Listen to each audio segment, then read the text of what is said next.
All right, so as promised, quick update on the Dozer. Today I got both combines cleaned up, put away, so that job's done. Went and got a couple more rent checks paid up, so we're getting headway on that. And we got rain coming, so this is going to be your video for the day. So I got to start up here in the shop. This is obviously the seat slash toolbox slash battery box. The battery box had the bad bottom in it that was rusted out, so Dad welded a new bottom in it.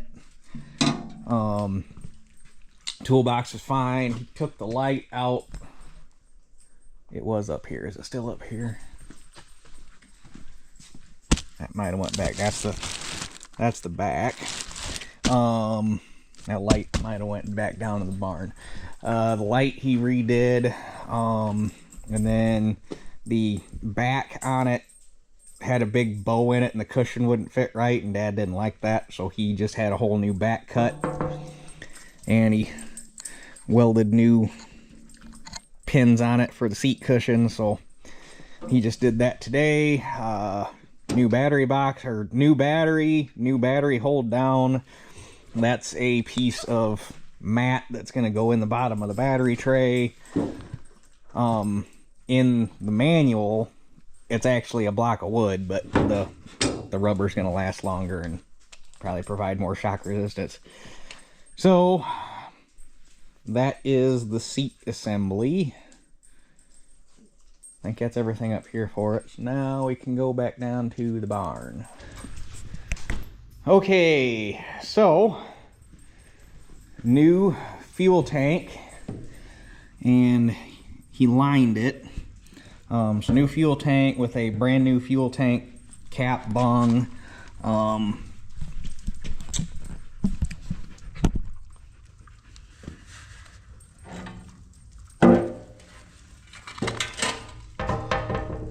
And then new drain, or new, no, that's not the drain, that's where the shut-off valve goes. This is the water trap. And all that. So that's all. This is off the original tank, obviously, and I think that's off the original tank. But everything else is brand new. It's a little crusty because apparently Dad actually didn't do that. He must have took that down to Tough Guy. So that's probably why it's a little rusty. Both brand new fenders, had those laser cut, and then transferred the holes off the old fenders, put the holes in them, and then he took them back and had them bent on a CNC brake. And then Dad brought it home and did all the welding on it. So 2 brand new fenders, brand new universal yokes on the input shaft. Carb has been rebuilt and it's back on new oil fill cap because the spring was broken inside the old one. Where's that doggone light?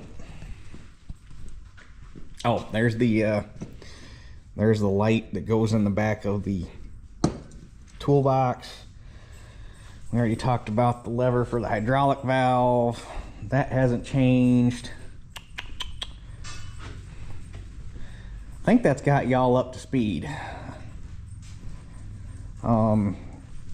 He's still working on parts for the wiring harness. He's been trying to get Brillman.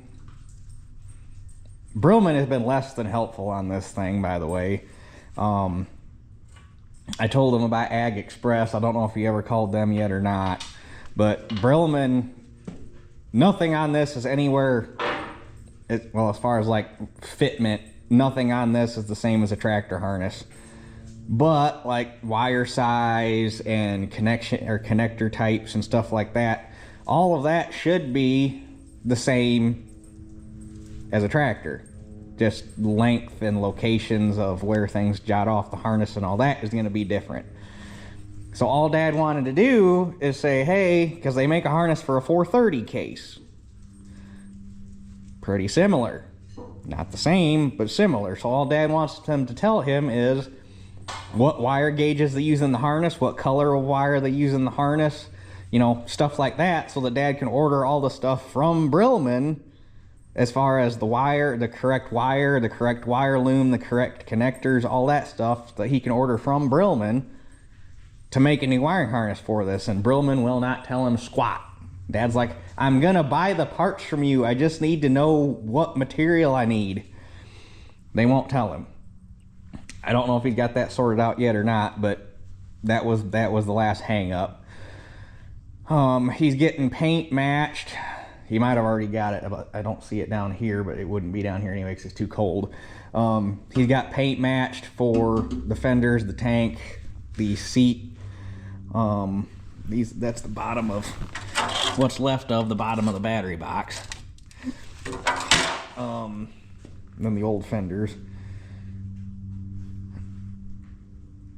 Where was I at? Paint. He's got paint matched, so he's ready to paint the fenders and everything. And then once the fenders are painted and once all the new metal is painted, it's ready to start going back together as far as everything's concerned. He also went through all of the loose bolts that were in the frame. Went through and put all new bolts with lock nuts in there, so that tightened everything up. What's in this box? I just saw this box.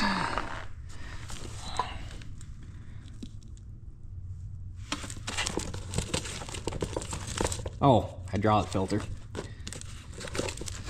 And a genuine new old stock case box. That's kind of neat. It'd be worth keeping the box.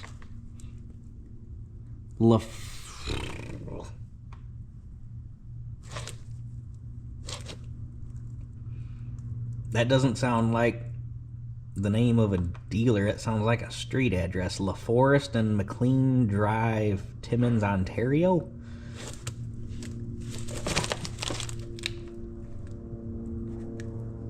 Well, we know that it's post-case and IH merger because it's got case and IH on the packing tape. JI Case Canada. Case Power and Equipment, Indianapolis, and